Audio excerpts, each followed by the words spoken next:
Parent Entrepreneur Power, conversation number 152. Parent Entrepreneur Power. Wait, what? Entrepreneur Power! This is the podcast for parents juggling the tough choices required for success in business while putting family first. Hi, I'm Mary Catherine Johnson, and I share the ups and downs and dirty truths of profits and potty training while chatting with successful parent entrepreneurs from all walks of life. Are you powered up?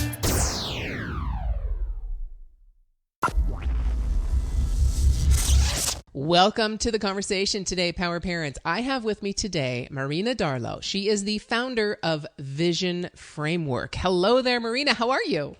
Hi, Mary Catherine. So awesome to be on this podcast. I'm really excited to talk to you about what you do, how you do it, how you fit your kids into it. I mean, basically life for those of us who are parent entrepreneurs. So let's get to it.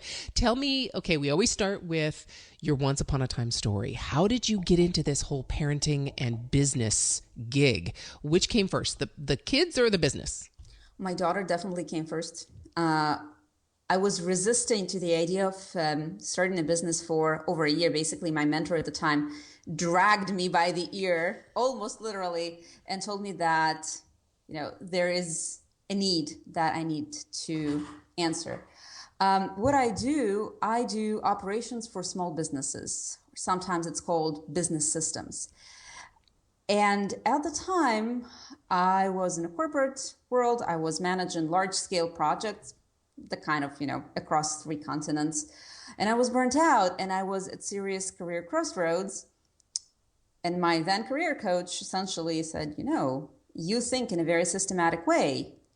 People need this service. I'm like, no. I had this idea that everyone who has the guts to run a business knows what they're doing. They're obviously know how to balance their sheets. They obviously manage their time. Of course, they know how to delegate. They're running a business. They are these unattainable, great people who are in a different plane of being than I was at the time. So I founded Vision Framework because, as I said, I was kind of pushed into it. At some point, a friend was struggling with fitting all her clients in her schedule. And I said, this is how you do it. Look, so I did this little spreadsheet. And we're sitting there. She was in a group program with me at the time. We're sitting with her and we're Skyping into a group program session. And she goes, and I'm here with Marina and she's blowing my mind. And I thought she was joking. But eventually, after, a certain number of convincing, I said, okay, I'm going to give it a try. I took a few people for free and then word of mouth spread. And here I was, With a business. Yeah. And trying to do all the things that these amazing people that you just didn't have any of those skills, you were in that group. Isn't it amazing how we have something that is innate to us and we just think everybody else knows this too? And when people point out to us how amazing the thing is that we can do, it's shocking, isn't it?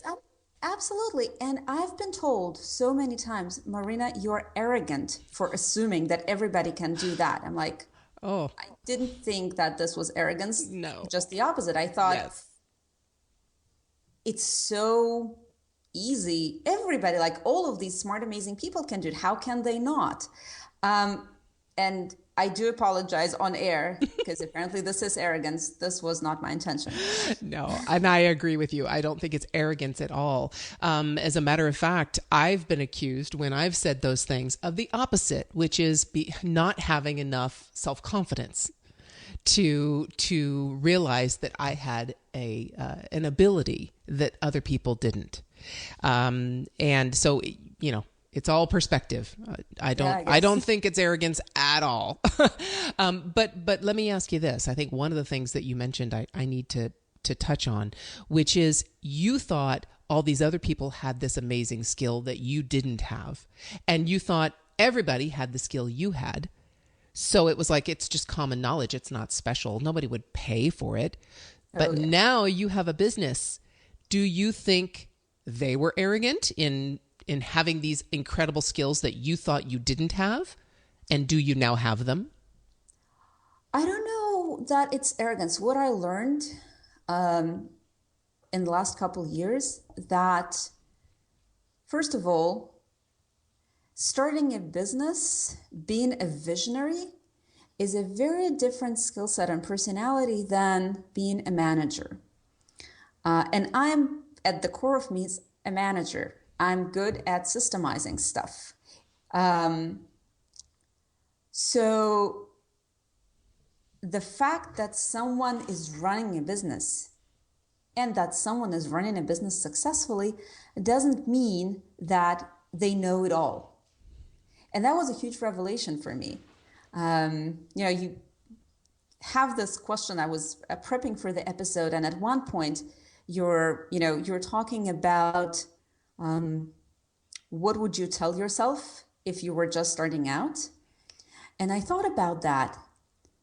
And I think the most important piece, the biggest mistake I've made, is thinking that I can do it all by myself because this is what people do.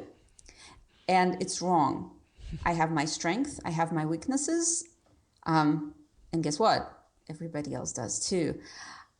I need help with certain areas of marketing, just like other people need help with managing their time and a system for their money. So that, I guess, is my big aha moment from the first month of my business. So now let's equate that to your parenting. Tell me about your daughter. You mentioned your daughter. So you have one child, I take it. I have one daughter. She is 7 years old. Oh. She is a smarty pants. She's heavily into ballet. Oh, my goodness. So she has a passion already at 7. She totally does. She is going to be performing with the Moscow Ballet of Nutcracker. Can I brag about my daughter on air? You are kidding me. Oh, my goodness. That's like the end-all, be-all of ballet. She's small, so we'll see where this takes her. But she is, in my completely unbiased opinion, the most incredible thing in my world.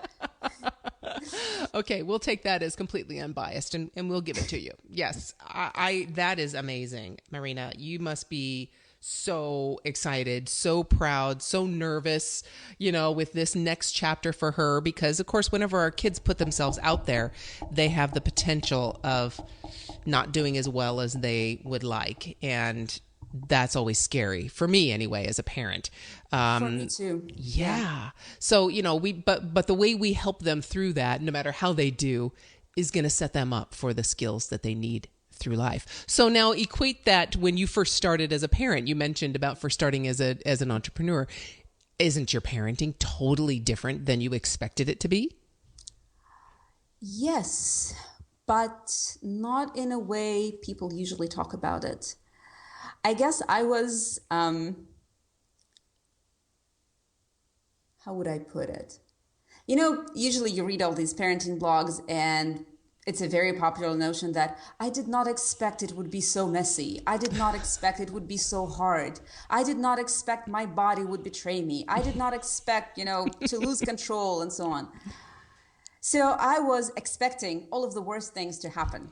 I was expecting, from the get-go that my pregnancy would be a horrific storm of pain and misery. I was expecting to completely lose myself and lose my mind and my personality.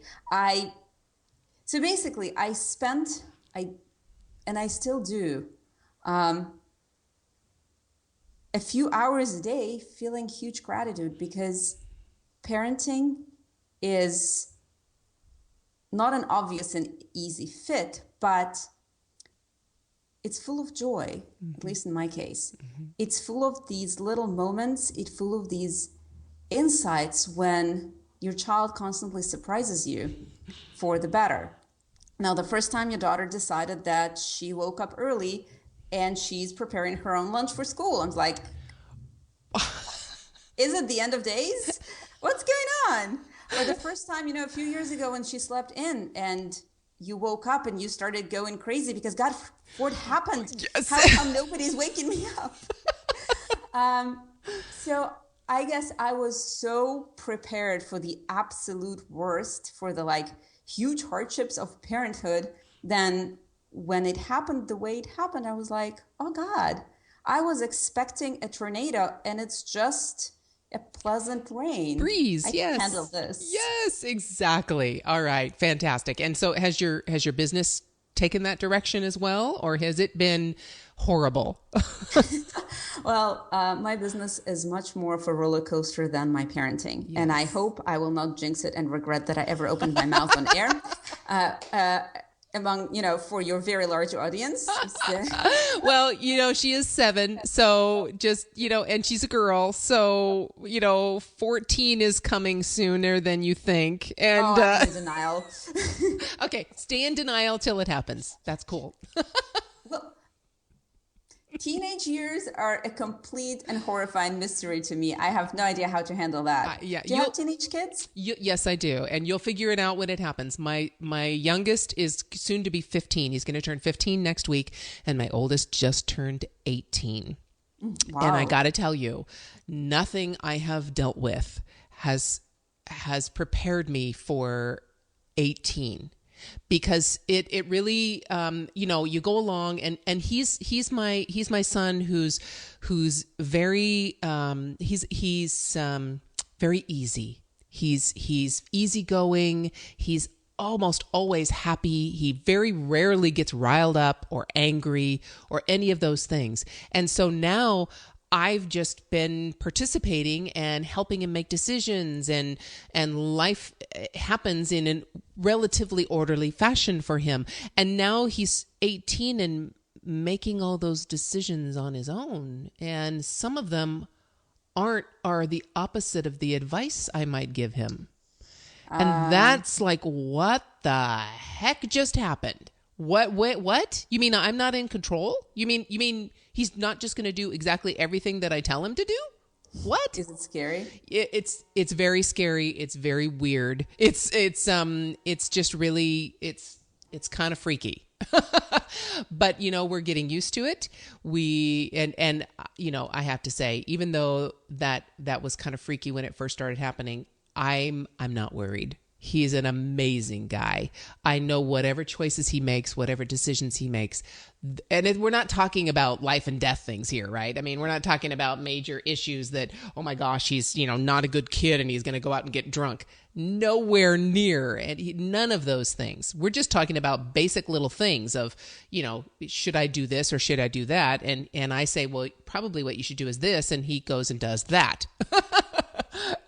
Nothing major, but it's a shock when that happens because you're used to being in control. You're used to being the one that he listens to all the time. And now he's taking other people's advice. And I'm like, wait a minute, but I'm mom. What is this? And now, so I've gotten over that. And I've said, he's got to live his life. He's got to get influences from wherever is important to him. And I trust that the time we spent in loving and caring and preparing him for life is going to help him make the best decision for him. Yeah. And that's really all that matters. And so you have to really bring it back. So there is your teenage time, but that's 18. I'm so glad I don't have girls. I'm sorry. I really just have to be honest. I'm so glad I don't have girls, just because it's a different beast. It's a totally different situation. And so you mentioned being in Moscow. So tell me where you are. No, I'm in Boston. It's just Okay. Moscow Ballet's touring around, and they pick up kids from the best schools in every city that they tour to be in their show. Wow. And my daughter, along with most of her classmates, happened to pass the audition. Wow. And at 7. So there's the first life lesson at 7 years old, doing a major audition like that. And I'm sure there are kids who auditioned and didn't make it in either other cities or this one. So yeah, wow, at 7 years old. That's pretty major. It was a very nerve-wracking experience. Yes. And I can only hope that I was more nervous than she was. I'm sure. Yeah. Yeah. And I can only hope that I didn't pass on some of my Fears? dread Yeah. onto her. And I hope that did not impede the stuff that she did. But, it's interesting. You said that you talked about girls and boys. I would have no idea what to do with a boy. Yeah. I know myself, I'm a woman, I'm female. And I'm like, how do you raise a guy? Yeah. Well, I come from a family. I'm the oldest of 3 girls. So Mm-hmm. when I had boys, I'm like, I have no clue what to do with boys. I have absolutely no clue. And you just learn. You just grow and adapt. It's just like business. Exactly. But with parenting, you have no choice. You have this child, and it's you have to run with it. You have to figure it out. With business, you have to make it happen, and you have to hang on for the ride after it starts happening. So let's come back to your business and talking about the systems that you do, because I'm kind of a systems kind of gal too, and I enjoy that part of my business in addition to the creative part. So tell me what are some of the things that you help people do in their business? In the broadest term, I provide structure in every aspect that people need. The key aspects are handling money. Probably 75 to 80% of my clients need help with a process of managing their money, from the basics, how much is coming in, to how much is coming out, to the whole process of how do we track our payments? How do we track our clients? How do we decide on pricing? And bringing that system into place also allows the business owner to examine his alternatives. What happens if you price your services X and you work this many hours? Wait a second, that's not enough. That's not going to keep you sustainable. How do you change your business model, which is something, another service that I offer? How do you tweak and change your business model to fit in within your systems, within your personality? And that's really, really key. Mm-hmm. And to make sure, you hit your financial goals. Other things that tie into that is managing people. How do you create good feedback loops? What protocols you have in place in order to make sure that your team knows what you want them to do and communicates back to you? How do you communicate with your vendors, with your JV partners, and so on? Which in turn ties into a system for managing yours and your team's time. So I guess, the 3 big parts are money, communications, and time/energy management. And that's what I help structure for my clients. Wow. Okay. So you probably have a process you have to go through when someone comes to you and says, I need help, or you're talking to someone and it's very obvious to you they need help, but they may not know exactly what help they need yet. That's kind of what I see most of the time. Most of the time people come to me and they say, gosh, well, I want to do this. And they talk about all the things they want to do. One recently came to me and said, you know what? I need social media help. I need help with social media. Can you help me with that? And I could have just said, oh, yeah, sure, and just started managing their social media account. But I asked a lot of questions and said, well, what do you want to do with your social media? What exactly is it you're looking for? What message do you have to partake? And through all those questions I asked, it was very obvious they didn't need social media help. They had to come all the way back to what exactly is it that I have to offer, and who do I offer it to? Who is my actual client? That's what they needed before social media, because otherwise they're just throwing paint at the wall and hoping something sticks, but they don't even know what wall to throw it at. So I assume that's what you would do. And probably is that true? Most of the people who come to you don't know that they need exactly what you have to offer, or one particular part of what you had to offer. So you have to basically question them and it's almost like an intake process. It's exactly an intake process. In fact, the questionnaire that I send out is called Intake Questionnaire. Yes, me too. Yep, because you need to figure out where it hurts. And just like the example that you gave of social media, people could come to me and say, I really I hate Excel and I have trouble with putting my invoices in order. I'm like, okay, let's see what's going on. Maybe the reason that you struggle with your invoices is because you hate Excel, and then I'm happy to show you the procedure and we'll be all set. But maybe the root of the problem is that you're not sure how much you charge. Maybe you have all your tracking system in a complete hot mess. Maybe you have a huge issue, in your relationship with money, and you don't want to deal with setting your prices, charging your clients. Maybe you fear rejection. Maybe, you need a coach or a therapist in that area, which, by the way, I don't do. Yeah. But we need to figure out the root of the issue. Yes, there's a certain list that you need to check off, the basics. You need to make sure you cover all your essential, non-negotiable stuff to a degree. But we need to start with what hurts, and I have a process that usually includes,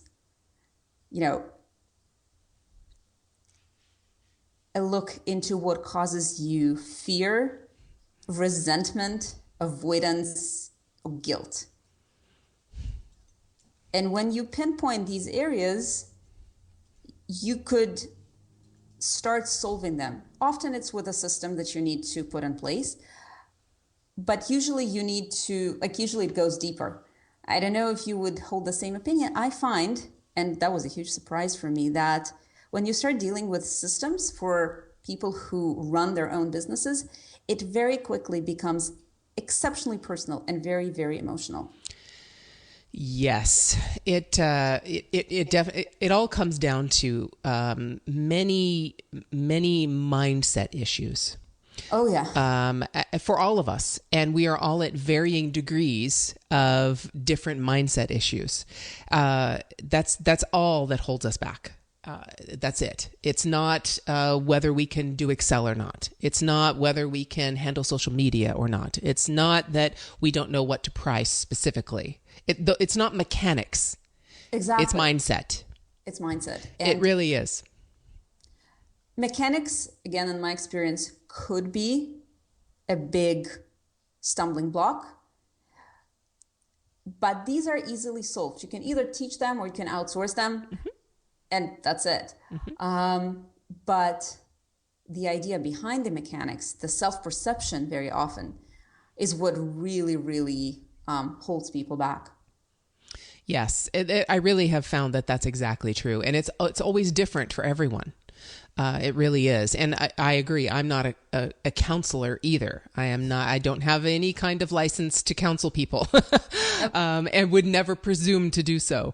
But if you're willing, if anyone listening to our voice is willing to look inside, if they're having a specific issue that they can't get past, and whether it's a monetary issue, pricing issue, they keep coming up against people complaining about their service or their pricing, saying it's too expensive. Well, that issue probably isn't that it's actually too expensive. It's probably something else, like either the way they present it or they haven't actually outlined the major benefits so that there's a perceived value for what someone's paying. And if that's the case, then the person putting it out there probably doesn't perceive the value. So it's always, if you're having some kind of an issue where you just can't get past it, look inside. Look inside first and see, how am I looking at this? What am I attracting to myself that is creating this environment that I can't get past? And 9 times out of 10, I would say 9.9 times out of 10, it's there. It's not mechanics. It's inside. It's your mindset. Would you agree?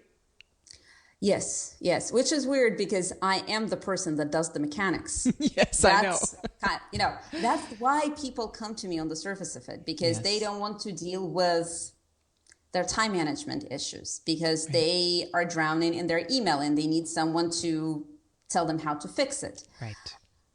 And mechanics are wonderful. Mm-hmm. We have tools nowadays that solve so many problems. Yes. But behind those tools, you won't get anywhere with a tool by itself. It's actually a great place to mention. I was given a talk in the ADHD professional conference about systems compatible with ADHD brain. Had a lot of fun. And one of the key concepts in this talk was that a system is a combination of a container and a process. And a process is very often your thought process, not just the way you do stuff, not just the steps you follow, but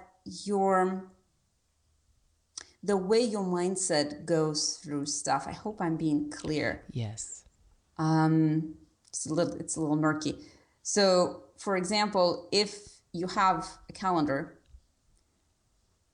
with all the bells and whistles and reminders, and you could put tasks and you could attach documents to your meetings, and it's all wonderful, but you don't have a process of putting your meetings in it or scheduling your writing blocks, whatever creative stuff you do into it, you don't have a good system. You have a tool. If you have mindset blocks against scheduling stuff because you feel it's too restrictive, or because you have commitment issues, or whatever it may be, you need to deal with them first. Otherwise, your system will not work for you. Yes, and I hear what you're saying. So what I hear you saying about the difference between the container and the mechanism, or and it becomes a system when the way we look at it and the way we apply it and the tool we apply come together. Exactly. So my husband, for example, has his brain works totally different from mine. He's very much a process person. He needs to start at A and then go to B and then go to C and then go to D, and then he'll eventually get to Z. Okay. That's just the way he works. He's very research oriented. He will research something. If you ever want to buy a car, he's the guy to go talk to. If you want to buy a computer, if you want to get insurance, any of that. And that's why he's in taxes. He knows he researches it to beyond anything I think is necessary. Right? I'm the opposite. I am absolutely the opposite in the process that I go through in my brain. I jump to what's possible and go, oh, wow, I could go here. And then I learn what I have to do along the way. Mm-hmm. So you focus on the outcome first.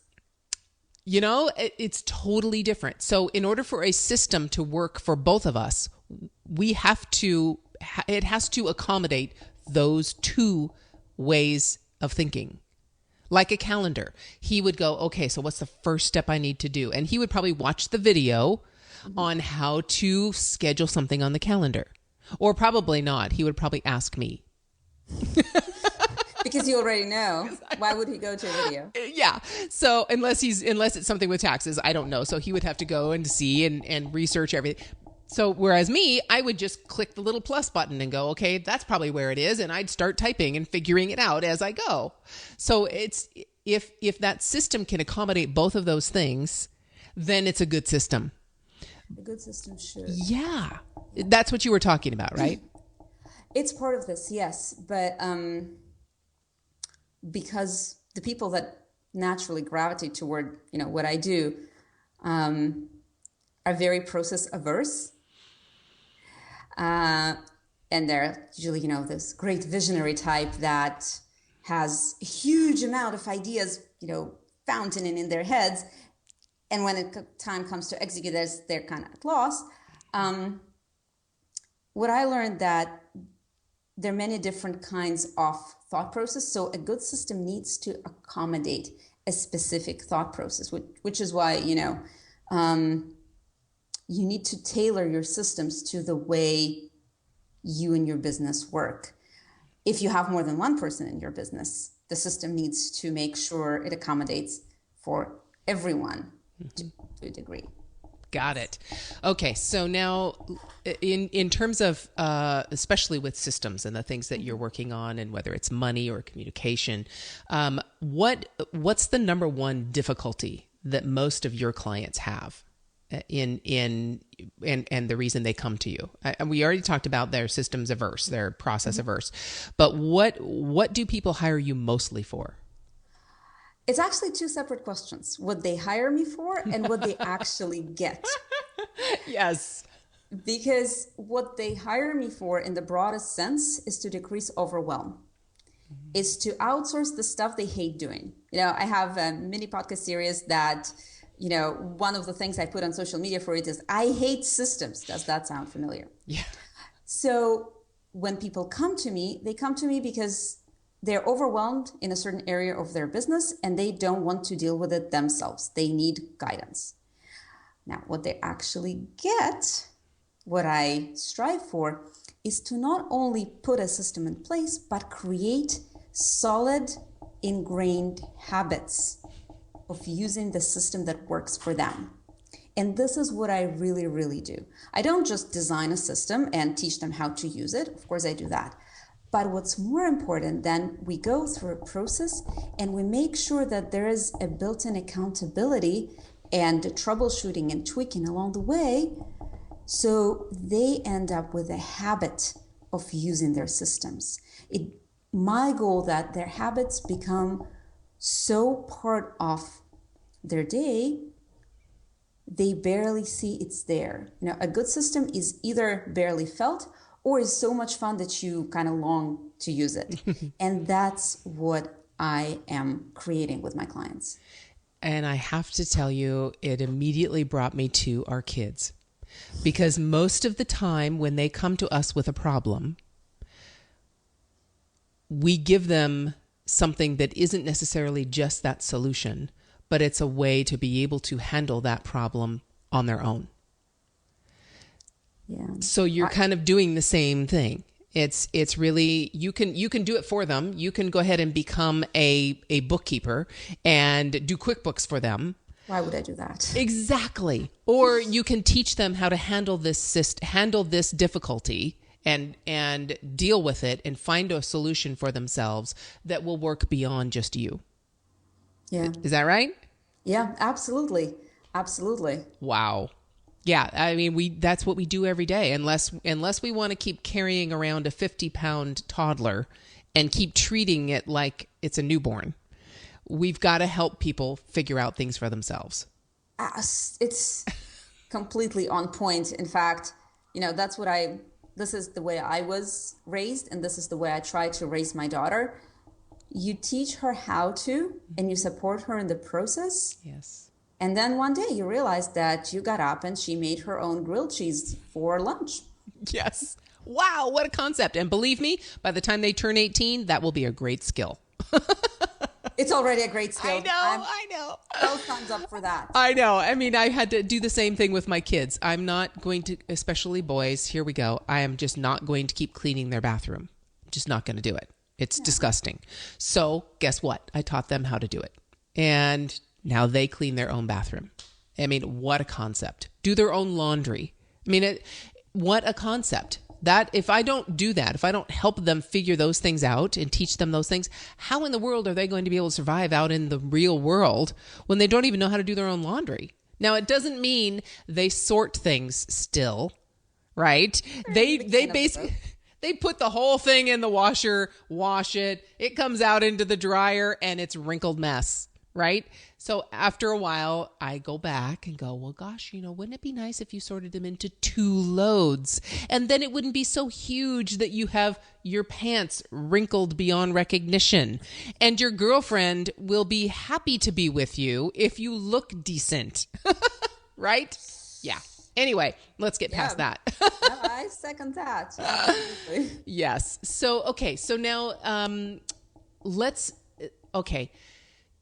I love talking about systems and teaching people how to do these kinds of things. But now let's get back to these wonderful visionary people, which of course everyone listening to our voices is one of those people, right? They all have these incredible ideas and they want to pursue them.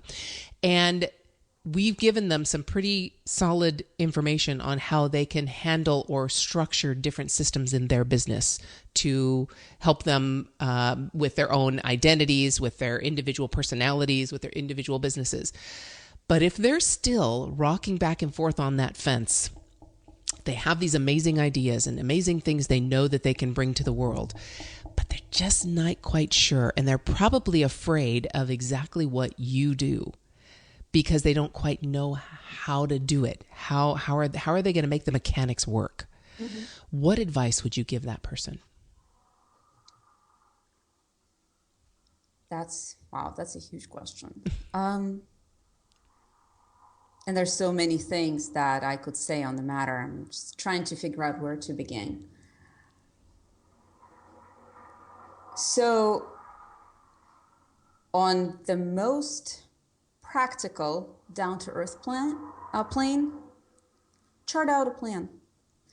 If you are, the outcome-focused type, imagine the outcome in the biggest detail that you can, harness in all your senses, what your outcome is going to look like. If you are, launching a huge program, an 8-week class for 3,000 people, imagine what would it be like.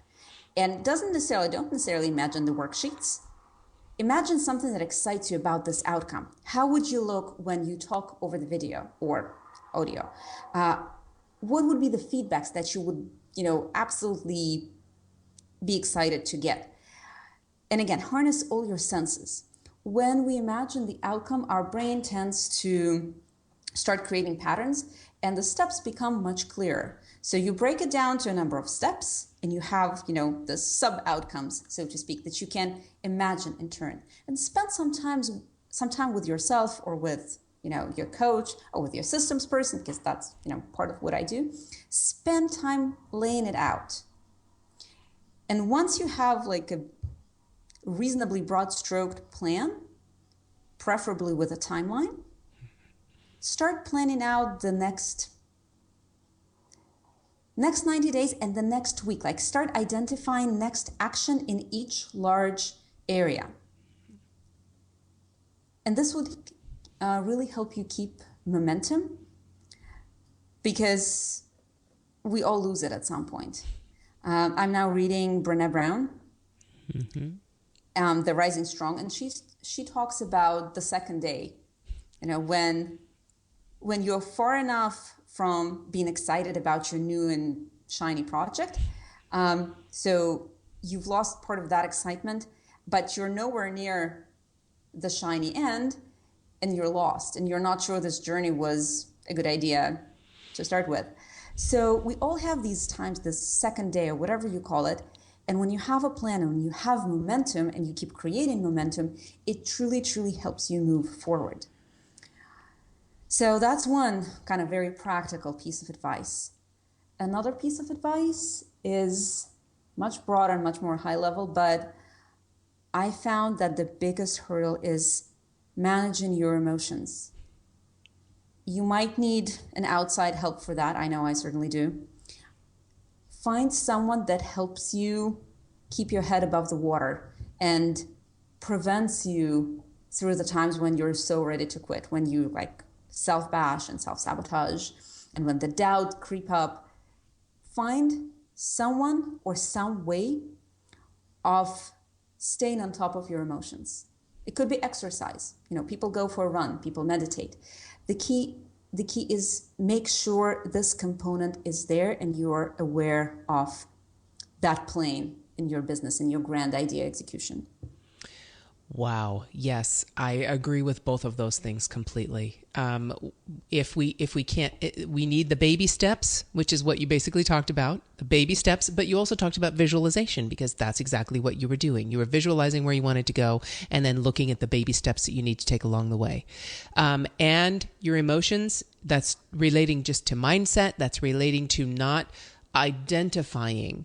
That's what I've been helping people with mostly now, is to not identify personally with what they're doing. Like if their business fails, or if this particular project doesn't quite work, then that's it. They are a failure and they might as well quit. We get to that point when we so personify it, we so identify with it, that we are so invested with our emotions that we can't see clearly, and we can't let go of it if we need to. And there will be times when you'll need to let go of things. So, wow, that is fantastic. I agree 100%. Thank you for sharing that. Thank you. That's sweet of you. You have a 7-year-old. can you give us a quick idea of how your day goes? So, many people, when we're talking about time management, we're talking about fitting things in, we're talking about getting things done. How do you do it? Take me from beginning to end. How does your day look? So first of all, I swear by my calendar. Most of my stuff is in my calendar. A typical day would be, we get up in the morning, we prep her for school, my husband and I. One of us takes her to school, depends, who has an early morning activity. If my husband goes out for a run, I take her to school. If I have an early 9 o'clock meeting or something, he takes her to school. And it's kind of our time together, and we try to make it meaningful. Once she's in school, we both work. I work on my business, I meet people, I write curriculums, I prep my sessions, and so on. And then, let's say, probably around 2:30, I go pick her up from school if she has something extracurricular for that day. And then I need to absolutely make sure I have a snack with me because she is always hungry. Now, imagine a little ballerina. She's like way under 50 pounds. She's small and tiny, and she wears size 6 clothes. And I always have this problem that her pants are either too wide or too short. People think I'm starving her. I know. Especially when she constantly, did you bring me a snack? It's like my friends at some point started giving her food because apparently she looks starved. She is so not. She constantly eats. Yes. That's her job right now. She has to grow. Yes. So, I take her, I pick her up from school. Sometimes there's a little short play date with a friend after school. Then we usually go to one of her extracurriculars, which, I drop her off at whatever let's say her math. And I have 2 hours from beginning to end. So I either sit at a cafe, or if it's something that's close to my house, I go home and I work. And then I pick her up. And then usually at this point, after I picked her up, unless there's, a big event, like yesterday, for example, was a big event in a wonderful incubator I'm happy to talk about later. But, unless there is an event around 7 o'clock, we're all at home, we're having dinner, spending time together till bedtime, and that's it. I really, really try to not work once we're all home. Yeah. And we all have our boundaries. So whatever those boundaries need to be for you, when I first started, I had to work when they went to bed because they were little. So I had to find time, and that was the only time. And so a lot of times I didn't sleep very much. I went to bed at 2 a.m. and got up again at 7 or 6, depending on when they got up. So that's great. Thanks for sharing that, because I know a lot of the listeners do struggle with that and figure out, how do I get it all done when many of them have a full-time job, in addition to having to try and figure out how to make this whole business thing work. So when we get ideas and examples of other people who can do it, it just helps us so much more. Yeah. Real people. Yes. What I found out is that patterns of creativity and patterns of productivity are very different. And try as I might to write my blog after my daughter goes to bed, doesn't work. It just doesn't. So if I have to work at some inconvenient times, I schedule tasks that, require a certain level of energy. Right. So I think really what it comes down to, that I'm trying to match my levels of energy to the times that I have available. Mm-hmm. Whenever possible. The task at hand. So if you need to be creative in writing, you're going to do that in your highest energy time. Exactly. So usually that's in the morning. For me anyway. It's late mornings, yeah. Mm-hmm. Late mornings, early afternoons, yes. Wow. Fantastic. All right. So, Marina, is there anything else, any other piece of advice or anything else that you have that you'd like to give to the audience to help them along this whole parent entrepreneur process? I would say if your child is interested in what you do, by all means, share it. It's tremendously helpful. You both gain time with them. You have them involved in your world, and it makes them feel very meaningful to you on a completely different level. I remember my first launch, I was agonizing about, a few of my launch emails, and my daughter asked me, what are you going to do? I'm like, what are you trying to do? And I had to explain to her what I want to say. And suddenly, 5 minutes later, this email was written after a whole morning that I couldn't bring myself to do it, written and sent out. I was so happy. I literally put it on Facebook. The best way to do, conceptualize your launch emails, tell it to your bright 7-year-old. So yeah, if your kids are interested in what you do, share it with them, make them involved. It's a huge bonding experience for both of you. Definitely. And I know if anyone's been listening to this podcast, they know that I agree with that 100% because my son is the editor. So he takes and edits these podcasts and now has his own business editing podcasts because of that.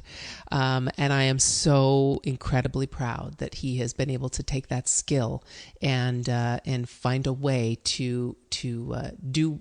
He has a skill that he can monetize at any time in his life. And once you realize that, you're right. He was able to bond with that and understand that.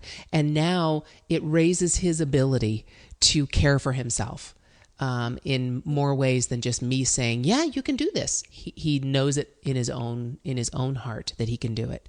So if you are able to bring your kids into it and they have a desire and a want to understand what you're doing, go for it. You will be giving them a gift that will pay off for years to come. I agree. Absolutely. And it's wonderful for your relationship with them too. Yeah, we have something else to talk about other than, whether he cleaned his bathroom or not. Yes. All right. And Marina, you have a free gift for the listeners, don't you? I absolutely do.